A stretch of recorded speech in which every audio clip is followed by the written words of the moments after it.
Well, Deb Murphy filed this story for Sierra Wave Media. Jim Dimitriadis laid out an attractive picture of his Old Mammoth Place project, a cornerstone to the revitalization of downtown Mammoth at the Mammoth Brewing Company presentation last Thursday. Now, the place, slated for a square block where the Sierra Nevada Resort now stands, includes 345 hotel rooms, a skating rink, small shops, open air in the summer, with a 14,000 square foot facility for conventions and major events, something Mammoth Lakes doesn't have now. Dimitriadis' goal was to bring people to town and make sure that they stay here for a while.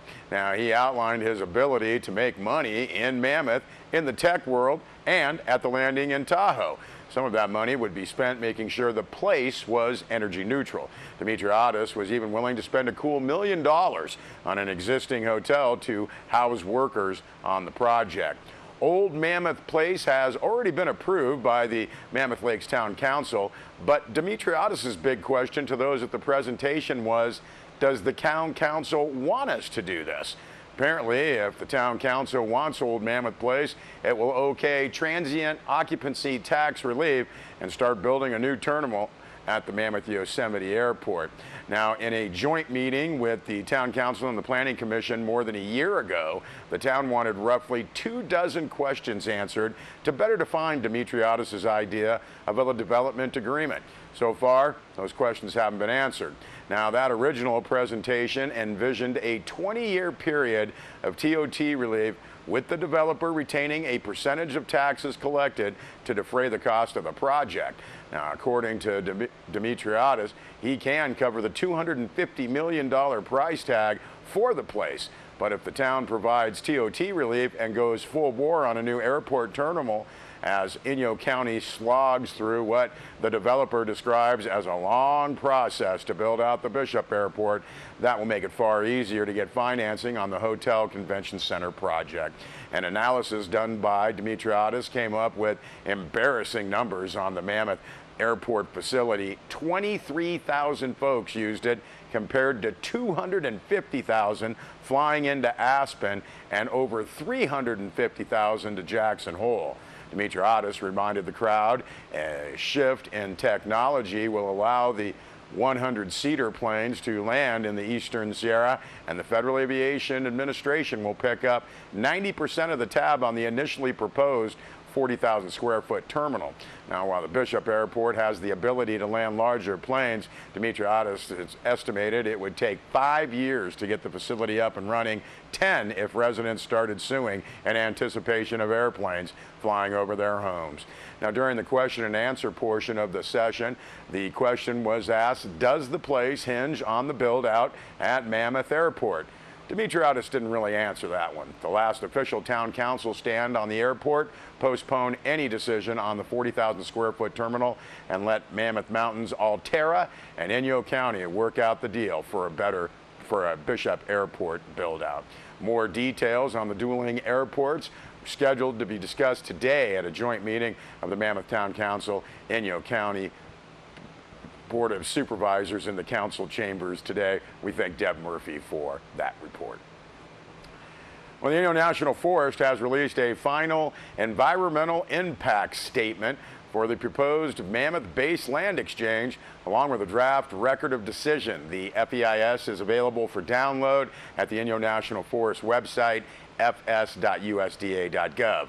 Now, under the proposed action, the United States would convey approximately 35.7 acres of National Forest System lands within the boundaries of the Inyo National Forest and currently managed as part of a ski area term special use permit to Mammoth Mountain Lodge Redevelopment LLC.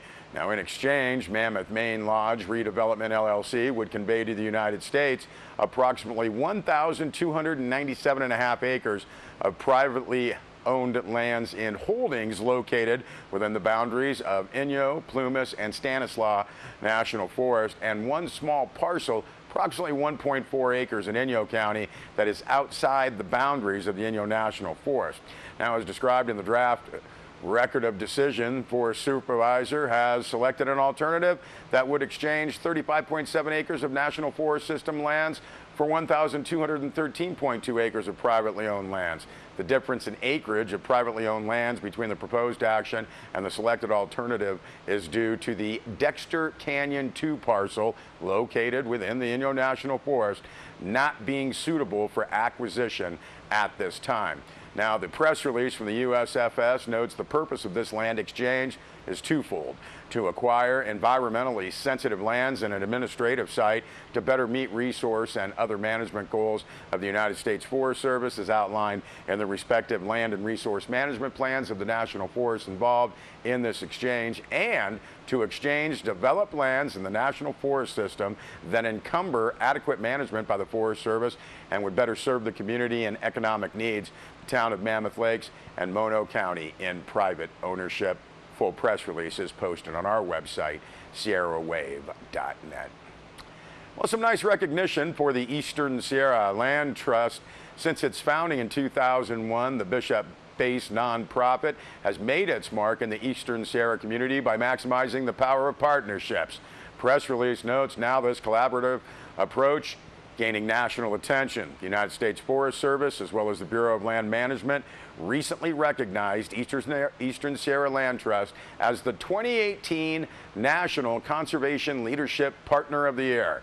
Now, this award, the press release notes, carries great distinction in land conservation nationwide. Winners are selected for demonstrating outstanding leadership in collaborative conservation programs that benefit fish, wildlife, and native plants on public lands. Eastern Sierra Land Trust has built a reputation for forging partnerships with diverse stakeholders to advance land conservation efforts in the region.